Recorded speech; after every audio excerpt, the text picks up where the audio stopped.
আজকে অনেক সন্ধ্যা থেকে বিরক্ত করছিল আমাকে, কেননা বলছিল যে আমাকে মাছের ঝোল করে দাও, তাও আদা রসুন দিয়ে।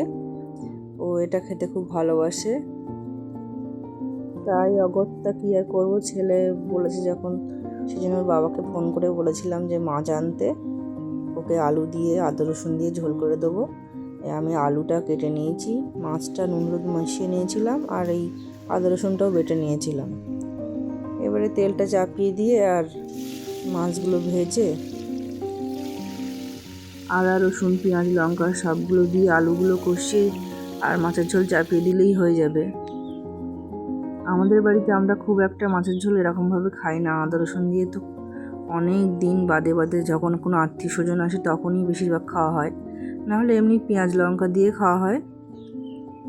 রনিত অবশ্য আমাকে রসুন ছাড়াতে সাহায্য করেছিল।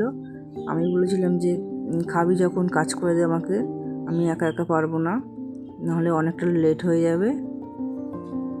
আমরা আবার খেয়ে দিয়ে ঠাকুর দেখতে যাব, সেটাও আমাদের কথা ছিল, সেই জন্যে তাড়াহুড়ো করছিলাম।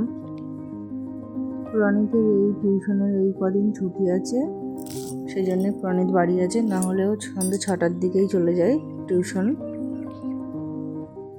এদিকে আমার কথা বলতে বলতে মাছ ভাজাটাও হয়ে গেছে, আলুটা কষিয়ে আমি ঝোলটা চাপিয়ে দিয়েছি, আর মাছগুলোও দিয়ে দিচ্ছি ঝোলের উপর।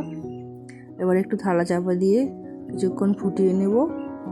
ফুটিয়ে নেওয়ার পরে একটু জিরে গুঁড়ো, একটু হালকা গরম মশলা দিয়ে নামিয়ে নিলেই রেডি হয়ে যাবে আমাদের মাছের ঝোল। প্রণীতকে খেতে দিয়ে আমি ভিডিও করছিলাম, দেখছিলাম ওর রিয়াকশানটা কি হয়। ও এটা খেতে খুব ভালোবাসে, তো তাই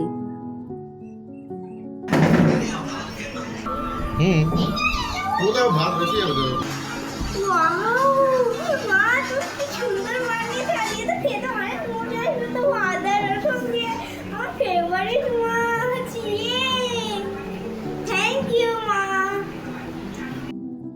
এই যে আমরা খেয়ে দিয়ে ঠাকুর দেখতে এসেছিলাম, এটা বাড়ির কাছাকাছি একটা ঠাকুর উঠেছিল, কালী পুজো হচ্ছিল। তো আমরা বলেছিলাম যে খেয়ে দিয়ে একটু কিছুক্ষণ 1 ঘন্টা মতো ঘুরে চলে আসা হবে। আমাদের 8টার মধ্যে ডিনার শেষ হয়ে গেছিলো, তো আমরা আর বাইরে এসে কিছু খেলাম না। এখানকার প্যান্ডেলটাও খুব সুন্দর হয়েছিল। তারপর দেখি যে এক জায়গায় গিয়ে সেখানে ফাংশন হচ্ছে, ডান্স চলছিল। আমরা কিছুক্ষণ দাঁড়িয়ে দাঁড়িয়ে ডান্স দেখলাম, ডান্স দেখে তারপর চলে এলাম। প্রায় 9টা সাড়ে 9টার দিকে বাড়ি চলে এলাম। টাটা।